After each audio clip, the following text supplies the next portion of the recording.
చేసేవాడు అనవసరం అండి. అంటే ఇక్కడ వద్దున్నట్లేదు, అక్కడే బంద్ చేసుకుని రమ్మంటున్నాను. అందువల్ల ఇది సాధ్యమే కానీ చాలా కష్టం. దాదాపు 3-4 లక్షల కోట్లు అదనంగా కావాల్సి ఉంటుంది వచ్చే 5 ఏళ్లలో. ఈ అవినీతిని జగన్మోహన్ రెడ్డి గారు ఇలా చేస్తారంటే పాత ప్రభుత్వం చేసి అవినీతిని తగ్గిస్తాం ఆయన మాట్లాడింది, సంపద సృష్టిస్తాం, అదే మాట వీళ్ళు మాట్లాడచ్చు. అంత ఈజీ కాదు. But let us wait and see అండి. అభివృద్ధి మీద కాన్సన్ట్రేట్ చేయాలని కోరుతున్నాను. పదే కూడా చెప్తున్నాను. ఐఎమ్ విషింగ్ నేను చెప్తున్నాను చంద్రబాబు నాయుడు గారికి, ఆ ప్రభుత్వానికి విశేష తెలియజేస్తా. కనీసం ఈసారన్నా మరి కేంద్ర ప్రభుత్వం మీకు అవకాశం వచ్చింది కాబట్టి దాని మీద దృష్టి పెట్టమని చెప్పి కోరుతున్నాను.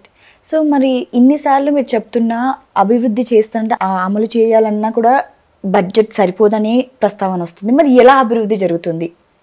చెప్పాను కదండి, పదే కూడా చెప్తున్నా. విభజన హామీలు ప్రత్యేక హోదాతో సాధించుకుంటే ఆ ఇన్సెంటివ్స్ జరిగితే దాన్ని మల్టిపుల్ అవుతుంది. అసలు అపరిమితంగా దాదాపు 5-6 లక్షల సంవత్సరానికి 7 లక్షల ఉద్యోగాలు కల్పన, దాని మీద వచ్చే ఇన్కమ్ ఇవన్నీ అద్భుతంగా డెవలప్ అవుతుంది. అందువల్ల దాని మీద కాన్సన్ట్రేట్ చేయాలని చెప్పి కోరుతా ఉన్నాను. సార్, కేంద్రంలో 18 మంది మంత్రులు ఉన్నా కూడా ఈ గాలి మోటార్ శాఖ అనేది ఏంటి? అసలు ఈ టాపిక్ గురించి మీరు మాకు కొంచెం వివరంగా చెప్పండి. ఆంధ్రప్రదేశ్ దాదాపు 36 మంది పార్లమెంట్ సభ్యులు ఉన్నారు. రాజ్యసభ లోక్సభ కలిసి లోక్సభలో 25 మంది సభ్యులు ఉంటే 21 స్థానాలు 25కి 20 స్థానాలు గత తాకట్టు పెట్టేశారని ఆంధ్రప్రదేశ్లో పాలకులందరూ గత 5 సంవత్సరాల నుంచి 10 సంవత్సరాల నుంచి అలాగే ఇచ్చారు. ఏ ప్రభుత్వం మోడీ గారు కాళ్ళ దగ్గరికి వెళ్ళి బంద్ చేయడం, ఆంధ్రప్రదేశ్ హక్కులు తాకట్టు పెట్టడమే ఎక్కువగా చేసిన బాధ్యత. ఏదో కొంతమంది అడుగుంటారు. ఇవాళ కూడా 25 మంది సీట్లు వాళ్ళకే ఉన్నట్టున్నాయండి. అందులో 18 సీట్లు యాక్చువల్గా తెలుగుదేశం అండ్ జనసేన, 3 బీజేపీ రావి ఉండొచ్చు. ఉత్తర భారతీయ జనతా పార్టీ వాళ్ళ సంగతి మనకు అనవసరం, వాళ్ళ పని వాళ్ళు చేసుకుంటుంటారు. ఆ 18 మంది సీట్లు వస్తే ఏమి ఇచ్చారని ఇవాళ జేడీఎస్ చెప్పాను, 1 సీటు ఉన్న 1 సీటు 4 ఇచ్చి జనసేనకు 1 సీటు 1 మంత్రి పదవి కూడా పక్కన పెట్టండి. వీళ్ళకి కూడా ఏమి ఇచ్చారు? మీరు చెప్పిన గాలి మోటార్ శాఖ అంటే ఏరోప్లేన్ శాఖ, అందులో ఉందంతా లాగేశారు. ఎయిర్పోర్ట్లన్నీ అదాని గారికి వెళ్ళిపోయినాయి. చాలా వరకు ఉన్న ఏది ఎయిర్ ఇండియా కూడా అమ్మేశారు. ఎయిర్పోర్ట్ విశాఖపట్నం ఏదో అనుకుంటే అది ప్రైవేట్లో జరుగుతుంది. మిగతా వాళ్ళు ప్రైవేటీకరణ చేయడానికి రెడీగా పెట్టారు. విజయవాడ కూడా అమ్మకానికి సిద్ధం పెట్టారు. దానికోసం గాలి మోటార్ శాఖ మనకి ఎందుకండి? ఆ అశోక్ గజపతి గారికి ఇచ్చినప్పుడే ఆయనకి ఏమనుకున్నారు. అందువల్ల మనకి ముఖ్యమైన శాఖలు ఇవ్వకుండా చాలా దుర్మార్గంగా కేంద్ర ప్రభుత్వం నికృష్టంగా అని చెప్పలేను కానీ దారుణంగా వహించాలని చెప్పొచ్చండి. ఇవాళ ఆఖరికి ప్రొఫెసర్ డాక్టర్ చంద్రశేఖర్ గారు, ఇప్పుడు రామ్మోహన్ రెడ్డి గారు తక్కువ అండి, ఎంత బహుభాష పెరిగినా దమ్మున్నాడు, మాట్లాడతాడు, పని కార్యశాల కూడా యువకుడు 36 సంవత్సరాలు పిన్న వయసు, అత్యంత పిన్న వయసులో ఉన్న ఆయనకి పక్కన పెట్టిన ఆయనకి ఇవ్వలేదు, పక్కన పెట్టారు. ఆవిడ డాక్టర్ చంద్రశేఖర్ గారు, ఆయన విద్యార్థికుడు, డాక్టరు. ఆయన వచ్చి నువ్వు గ్రామీణ అభివృద్ధి అంటే చేయవచ్చు. గ్రామీణ అభివృద్ధిని ఎవరి దగ్గర? శివరాజ్ సింగ్ చౌహాన్ గారు దాదాపు 2 దశాబ్దాలు ముఖ్యమంత్రి చేసిన వ్యక్తి దగ్గర. ఆయన ఏమన్నా డమ్మీ అయితే పని చేసుకోవచ్చు. ఈయన రెండోది జ్యోతిరాజ్ సింధియా గారి దగ్గర ఆ 2 శాఖలు తీసుకొచ్చింది సహాయ మంత్రి. ఇది ఇండిపెండెంట్ ఛార్జ్ కూడా కాదు.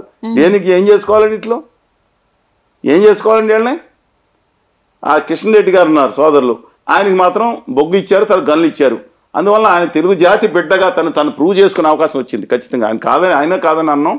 ఆయన ఇవాళ వెంటనే స్టీల్ ప్లాంట్కి ఏదైతే శారీరెడ్డిగా చనిపోయారో, కరీంనగర్ దగ్గర నుంచి గుప్తా గారు చనిపోయారు, తెలంగాణలో కూడా అనేక మంది విశాఖ ఉక్కు కోసం ఉద్యమాల కోసం చనిపోయారు ఆంధ్రప్రదేశ్తో పాటు. అలాంటి సమయంలో దానికి ఇమ్మీడియట్గా క్యాప్టివ్ మైనింగ్ ఇవ్వాలి. 3 గన్లు కేటాయిచ్చేస్తే ప్లస్ దాంట్లో ఉన్న 20 లక్షల కోట్లంతా రద్దు చేశారంటున్నారు దొంగలు చాలా మందికి, మిగతా పారిశ్రామికవేత్తలకి. అందులో 15,000 కోట్లు 20,000 కోట్లు అది కూడా రద్దు చేయడం పెద్ద ఇబ్బంది కాదు. క్యాప్టివ్ మైన్ చేసి ఇంకొక 4,000 కోట్లు పెడితే స్పెషాలిటీ సీలు వస్తున్నాయి. ఈ ప్రపంచంలో బెస్ట్ కర్మాగారం కింద అవుతుంది.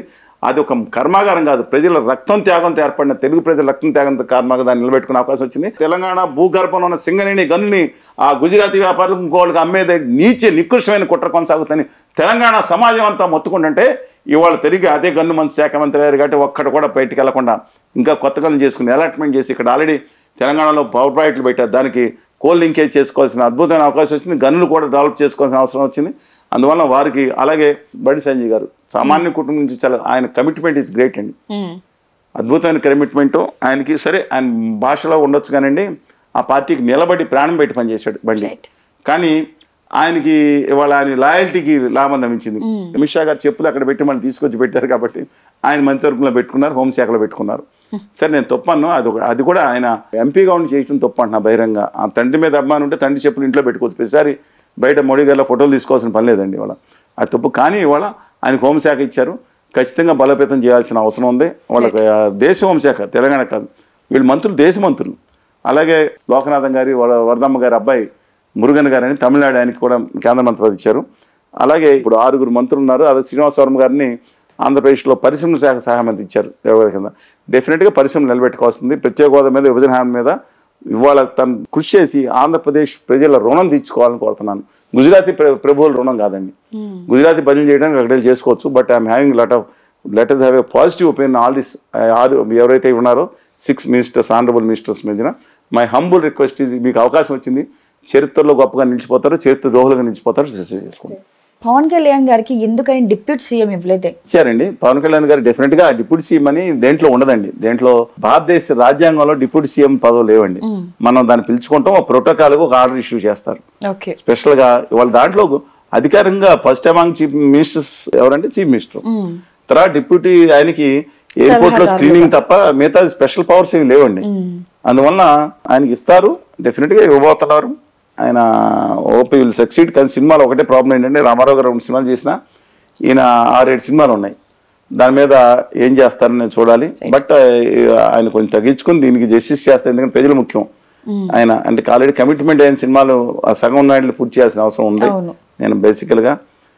కానీ మిగతా సినిమాలన్నా రద్దు చేసుకుని ఆయన దీని మీద ఫుల్ కాన్సన్ట్రేషన్ పెట్టాలని కోరుకుంటున్నాను. పాజిటివ్ ఆంధ్రప్రదేశ్కి జరుగుతున్న అన్యాయాల మీద పోరాడాల్సిన అవసరం పోరాడి పెట్టగలిగింది.